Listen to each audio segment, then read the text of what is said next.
Hi everyone, and welcome to Horror Spectator. If you're new here, consider subscribing. We dive deep into the darkest, most chilling real-life horror stories out there.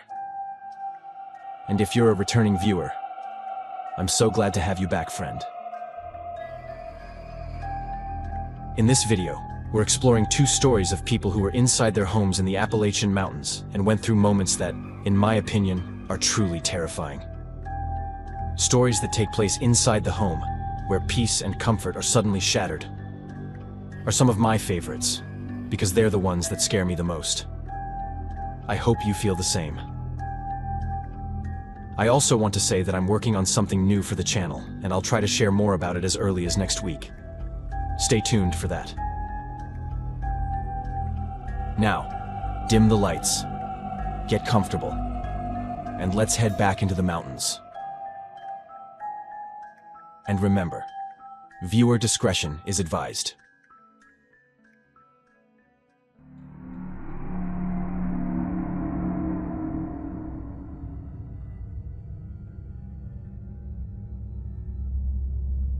I grew up in the Appalachian Mountains, on the Pennsylvania side, in a place where isolation wasn't a lifestyle choice.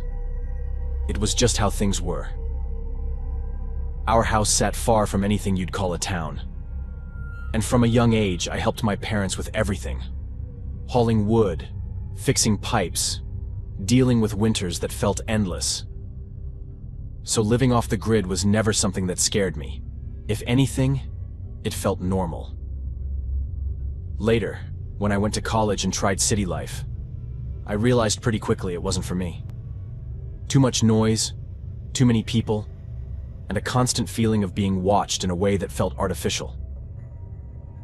So once I finished school and had enough financial stability to choose where I wanted to live, I went looking for something familiar, which is how I ended up near the Blue Ridge Mountains.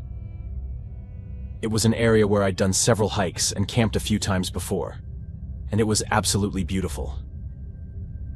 It was also a place full of legends and strange stories, but nothing I wasn't already used to, since the area where I grew up was exactly the same. The cabin was cheap, isolated, and had clearly been empty for a long time. But structurally it was solid, and that mattered more to me than appearances. I moved in knowing it would take work, and for about a year that's exactly what my life was. Work during the day online, and then fixing the place in the evenings and on weekends. I was constantly tired, constantly focused on what needed repairing next, and honestly not very attentive to small details. Looking back, I think that's why I didn't question certain things when they first started happening. At first, it was nothing specific, just moments where I'd pause and think something felt off. Sometimes there was a smell inside the house that didn't belong to me or anything I owned. Something earthy and stale, like damp clothes left too long in a closed space. Once or twice, I noticed dirt on the kitchen floor, even though I was careful about taking my boots off at the door. Another time I found footprints near the back of the house, not clear enough to be alarming. I told myself I was exhausted, distracted, probably forgetting things, and since my gut never screamed danger, I let it go. Once the major repairs were done and I finally had time to slow down, that's when I started noticing patterns. Food would run out faster than it should have. Not dramatically, just enough to make me stop and count days in my head. Whenever I left the house for more than a few hours, whether to go into town or visit my parents, I'd come back to that same strange smell, stronger than before, like someone else had been there and left recently. The house still felt quiet though, and that almost made it worse, because nothing was obviously wrong. I actually started to doubt whether that was just the smell of the house itself, something I only noticed after being away for long periods of time. I'll admit that because of that, I began doing deep cleaning sessions. Not just in the house, but also with my clothes, the way I washed them and stored them. I even started showering more often. At one point, I genuinely thought it might be my own smell, the smell of me and my house. Then one night I woke up suddenly, fully alert in a way that didn't make sense. And I knew immediately that I wasn't alone. It wasn't a feeling or an instinct, it was certainty. As my eyes adjusted to the dark, I saw something in the corner of the bedroom.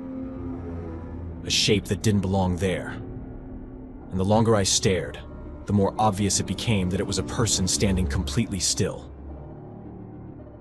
There was a moment where neither of us moved. And in that silence, I realized they knew I was awake. I think it was the most paralyzing moment of my life. It was like my whole body wanted to react, like it was twisting itself with fear. But my brain couldn't take control, couldn't make me do anything at all. It was only when the other person shifted slightly that I think my brain finally unfroze and reacted. I lunged out of bed and went straight at the figure, driven by panic more than logic. And there was a brief, chaotic struggle before they broke free and ran out of the room and out of the house entirely. I stood there shaking, listening to footsteps fade into the woods. And that's when it hit me. That same smell, strong and unmistakable. The exact one I'd been noticing for months. In that moment, everything clicked into place, and I understood that this hadn't been a single intrusion. It had been happening for a long time. I tore the house apart after that, checking every corner. The attic, the basement, crawl spaces.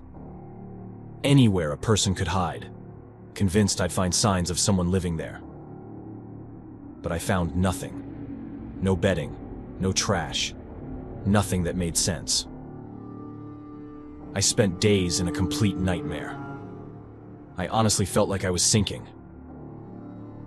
It wasn't until I started exploring the land around the cabin that I found the cave, hidden by brush and close enough to the house that it made my stomach drop. It looked abandoned, but inside there were clear signs that someone had been using it recently. I had never noticed that cave before, but I had also never been specifically looking for it. The entrance was partially hidden by another rock formation, and I think that gave it the perfect kind of cover. You would only see it if you were actively searching for something. Even so, it wasn't the cave that really scared me. It didn't belong to me, and I had no intention of chasing someone away from a place they might be using as shelter. What terrified me was the idea that this person could get into my house whenever they wanted, and I had no idea how. I even thought about waiting there for them, but after several nights keeping watch near the entrance, no one ever showed up.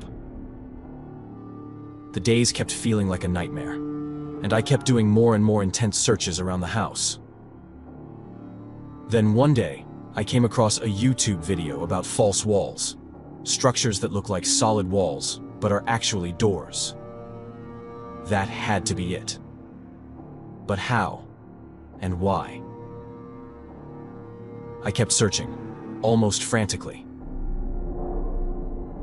Eventually, I noticed a section of the basement wall that had been sealed off. Not professionally, just enough to look permanent at a glance. And when I opened it, I realized it connected directly toward the cave system. Whoever had been watching me, whoever had been inside my home, hadn't broken in. They'd been coming and going unseen the entire time. Once again, it was a mix of terror and relief. The thought that I had spent so many nights with someone watching me was horrifying. At the same time, it was a huge relief to think that I had finally figured it out, that it wasn't going to happen again. But then another problem came up. Why was the cave connected to the house in the first place? And why had the previous owner never mentioned it? Did he not know either? I tried to contact him, but I never managed to get a response. I sealed that wall properly, reinforced everything I could, replaced locks, reinforced doors and windows. And for the past 6 months, nothing else has happened. No smells, no missing food, no sounds in the night. On paper, everything is fine, but the feeling never came back. The sense that this was my home, that I was safe here, disappeared completely. Now, every quiet night feels heavy, and every corner feels like it remembers something I'd rather forget. I can't shake the idea that the house is part of the cave. A lot of nights I have nightmares where I'm trapped inside it with no way out, and someone is watching me even though I can't see them. I know they're there. I can feel it, but I never actually see them. I wake up soaked in sweat, still scared that I'm not alone in the house, even though rationally I know that I am. I'm seriously thinking about selling the place and starting over somewhere else. Because once you realize someone shared your space without you knowing, once you accept that you were watched while you slept, that place never really feels like yours again. The problem is, I would never do to someone else what they potentially did to me. I'm gonna have to be honest about what happened and show that the house is connected to the cave. I know I could probably still sell it, but it would be for almost nothing. So far, I've been trying to hold on for as long as I can, but eventually my body is going to give in to the sleepless nights and fear, and I'm going to have to make a serious decision about the house.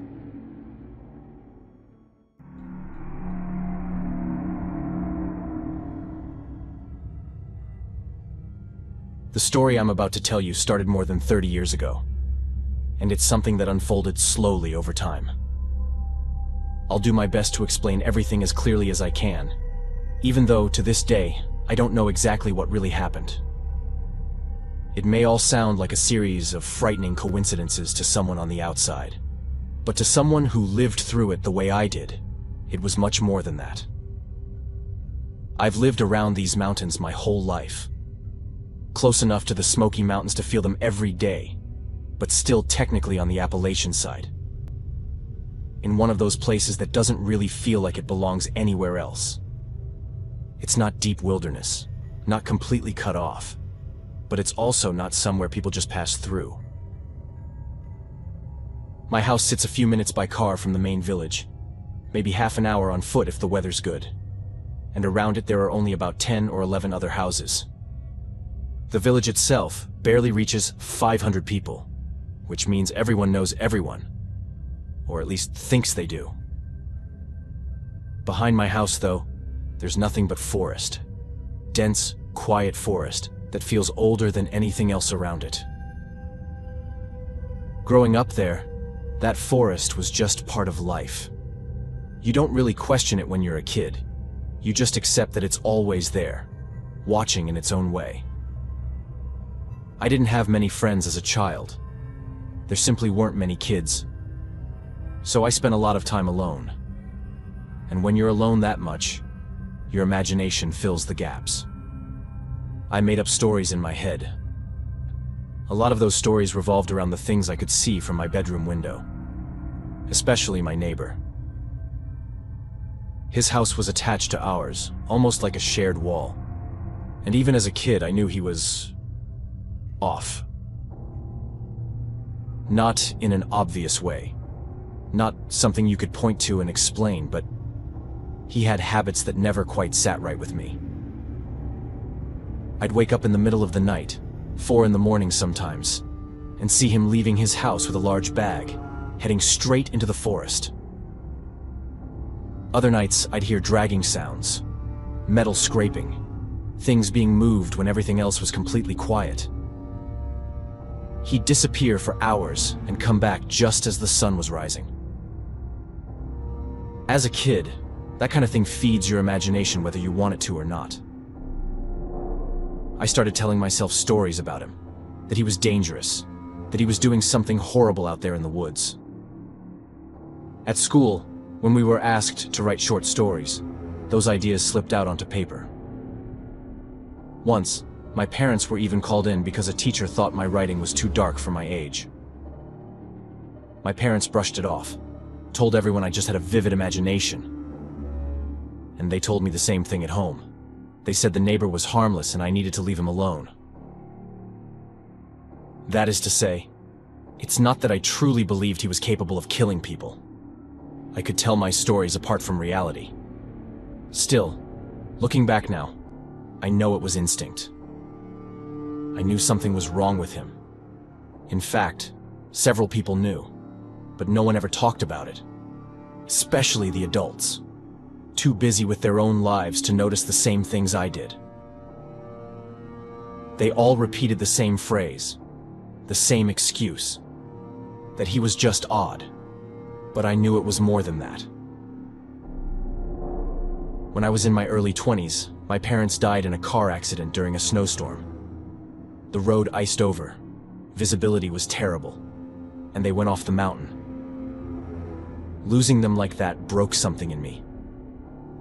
For almost 3 years, I barely left the house. I worked when I had to, slept when I could, and spent a lot of nights staring out the window again, watching the forest, and, without really meaning to, watching my neighbor. That's when it stopped being imagination and started feeling more like an obsession. Another one of my obsessions, one I truly believed was more than just coincidence, was the news about people who went missing in the Smoky Mountains or in the forests nearby. They were always tourists, often alone, who vanished without leaving a trace. I started collecting every piece of news I could find about those people. Even so, there were far fewer reports than the number of people who actually disappeared, as if there was some kind of fear around making it public. One night, I woke up to a scream, sharp and sudden, like a man yelling in pain. I wasn't sure at first if I was dreaming, so I checked the time. It was 3:30 in the morning. I didn't turn on any lights. I just moved slowly to the window and looked outside. The only light on in my neighbor's house was the one in the basement. I stayed awake after that, listening. I heard noises coming from his place, heavy movements, something like cutting or chopping. I told myself to stay inside, to mind my own business. But after an hour of lying there with my heart racing, I did something stupid. I went outside and waited in my backyard, hidden by the trees, because I knew, from years of watching, that he would eventually leave. And he did. I followed him into the forest, keeping my distance, trying to stay quiet even though my legs were shaking the whole time. We walked for almost an hour, deeper than I'd ever gone at night, until he reached a small structure tucked away between the trees, something that looked like an old hunting cabin. He went inside without turning on any lights. I crept closer and tried to look through one of the windows, but it was too dark to see much. And then I stepped on a branch. The sound felt impossibly loud. Inside the cabin, I saw movement, and I swear he turned toward the window. I didn't wait to see more.